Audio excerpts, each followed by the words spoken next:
Ew, okay. Who is most likely to or something like that, but like that's not fun though. We want a video that will impact truth or E. That's the type of video you would be into. Okay, story time with a twist. One time me and Jessica, we were trying to jump this girl off this mall. The way you lie, you scared.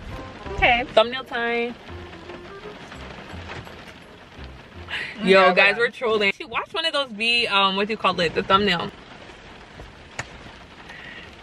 She can't know I'm in the same fit. Like, no, it's a different. The same fit. Whoa, shoot, that's on you, bro. Okay.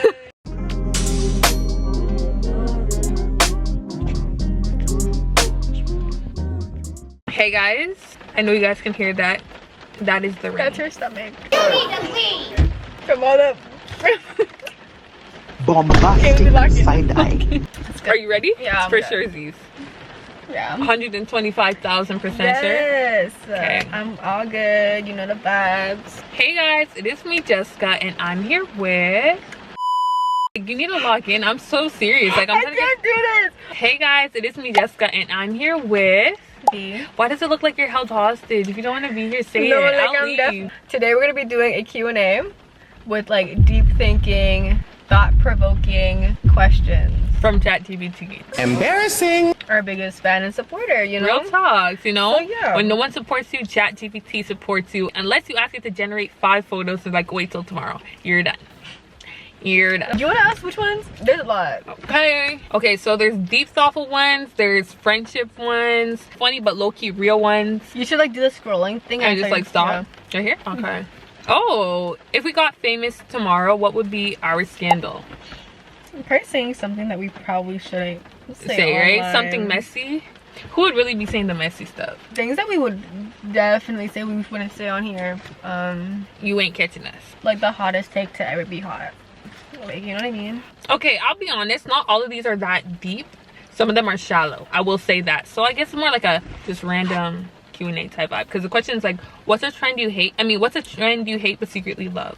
Okay, no, these are not thought-provoking enough. But that one got me thinking though. I don't know, but oh wait, oh I didn't see these ones. Okay, so this is the first question we're actually going to start on. That's kind of deep. It says, what does healing look like for you right now? Damn, I think I'm still in the process of it. It depends on what you're healing on, but I think like once I'm like fully healed, I think I'll be okay, like kind of being on my own and just always moving. Like I don't know, like I'm definitely more moving now, if that makes sense. Like I'm not really rotting in bed like how I always do, you know. I think when I'm healed, it'll be easier for me to like detach from certain things. I don't know if that makes sense. I hear what you're saying. I feel like you're answering with like a futuristic mindset. Yeah, because I'm not healed yet. I don't know what to say. But like right now, like what are things you're doing? Like what does it look like today? Like what are the steps you're taking? Or like what are some things you do that are helping you with healing, whatever you're healing with? We're getting vulnerable, y'all. Okay, okay, honestly. Gulp. Are you okay? Are you okay? Because you trying to avoid this question. Like, if I was to say like, oh, I'm trying to like heal from something, I guess I think I'm just trying to take more steps to being more productive and actually sticking to goals I'm making. Like I have a to-do list, hold on my wallpaper, just to really keep myself in check. One of the things I'm healing from is like taking destructive measures, you know what I mean? Like just not really showing up for myself. So in a way, like me of healing, I'm like showing up for myself with the goals and things I actually want to do with my life. Okay, you know what I mean? I know exactly what you mean. Does that answer the question? Yeah, I would say so. For myself, I would say for me, healing looks like taking a step back from certain things that I know like hurt me, if that makes sense. I feel like things that I quote unquote needed healing from were from, okay, that makes, if what I'm saying, okay, I keep doubting myself, but that's not what I'm trying to do. But basically the things that I need healing from, I would say is from being in certain situations, areas, places that clearly drained me or have affected me negatively. So I would say like withdrawing myself from certain situations, and not only that, like not dwelling or thinking on things that have happened in the past is definitely something I have used to heal.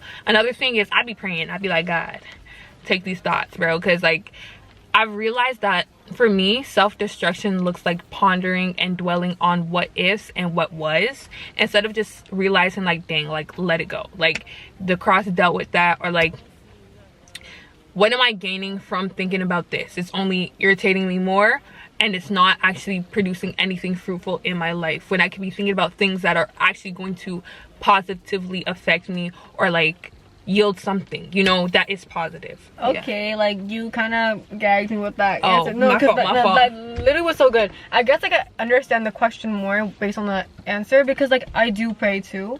I think like it's so weird though, because when I actually tell God like, okay, like take this, there was a time where I like told God, like I literally, it's one of those situations where people are like, okay, like God, it can take it from you, like you just have to like give it to him, whatever. Like I never really understood that. When I literally told him, I'm like, God, like I literally don't have like the mental, like I literally physically can't do it. I know what's right to do, but I literally told him, like, God, like I mentally don't have the strength, right? I can't do it, and my heart didn't have the strength. Like just be my strength, like give me the strength, and then like change my mind somehow. Like I literally like turn that button off in my head. Like I need to disconnect from this situation. I need you to take me out. And I'm not even kidding you, I got out of that situation in the most like peaceful way, not even a tear drop down my face, like in like the most gracious way possible. And I guess like I'm still kind of healing from that, but that was such a crazy thing. Every time I go to God about something, like within that week, like I just like I can see like the problem like just disintegrating, right? Yeah, from my life. You can see little by little like how like you're healing, like you know. I feel like for me, like the epitome of healing for me in certain situations is being able to look back at them and not have resentment in my heart or like any negative feeling. Because before, I used to hold a grudge. I used to be a good grudge holder. I used to be a good unforgiver. Okay, that used to be my ministry until I realized that's not the ministry that Christ has called me to. So amen, bro. That was such a good point. Great point. Like shout out ChatGPT. No, like you kind of eating this up right now. Okay, wait, one more thing, y'all, because you know, big on that healing stuff. I think when you're hurt so much in life and like you finally start to heal, like Jessica said, like, you know, you start to forgive the people in your life, and like when you look at it, you just have like more grace towards that person too. One more thing about healing I realized is also, I'm so sorry, it's also not like a one day, ooh, snap out of it, bro. It takes time.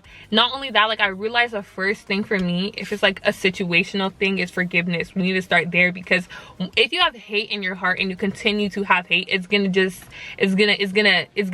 It's not gonna decrease, bro. It's gonna worsen over time. So I would definitely say that healing takes time. I do believe that you can actually just let it go one day, but that's not always the case. But the thing is, like, you don't want to be where you were yesterday. Like you want to at least be 1% better than yesterday when it comes to healing.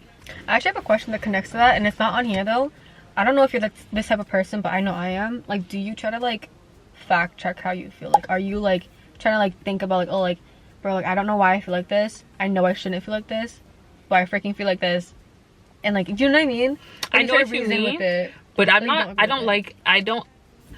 know how to detach my feelings from truth and lies, but like I'm not the type of person who overanalyzes my feelings or like likes to dwell on things, like, or like, yeah, that's really not me. Like I feel like that has helped me not to be an anxious person, because I realized that like once I used to like be hyper fixated on my feelings and my thoughts and why am I feeling this way, or dwelling on like, dang, like I'm down today, like damn, I don't even know why I'm down.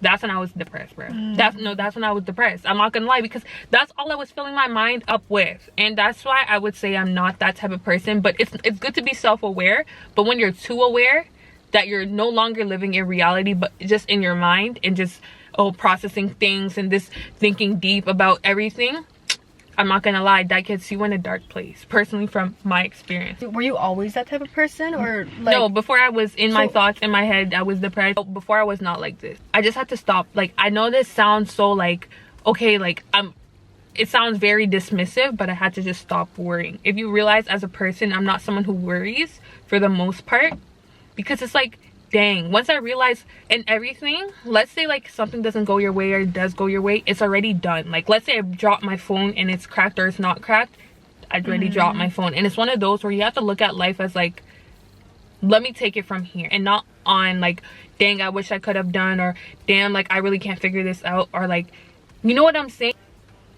Sorry, when you're always trying to find an answer or like conclusion, or I don't know, when you're always trying to understand everything, that's when it's like you've lost it. Once you realize, it takes away the simplicity of life. Honestly, yes. I think Honestly, yes. Like, this giving like interview questions. Sorry, y'all. Okay. But no, like what you said was really good. I'm gonna start applying the analogy to like everything. Like, I'm like, okay, how can I move on with that? It's like my phone does drop. What can I do now? What can I do now? Because like cracked or not cracked, I'm gonna have to pick it up and see. I don't know. I feel like I'm yapping now. I don't like it when I'm around certain people and like they dismiss my feelings and just like, oh, let's problem solve. What are we doing from here now? Don't cry. That's not what I'm saying. But on a real note though, it is very important to not just wallow in your feelings and how you're feeling, but like try to figure out how do we go from here, you know? Yeah. No, I get that. Because I hate when I'm sharing my emotions and the first thing someone does is like, okay, well, I'm this type of person too, like most of the time I'm dwelling in it too much already. And like you're telling me advice like I don't want to hear because I already know it, and it's just like super hard to like take in right now because like you just feel so much.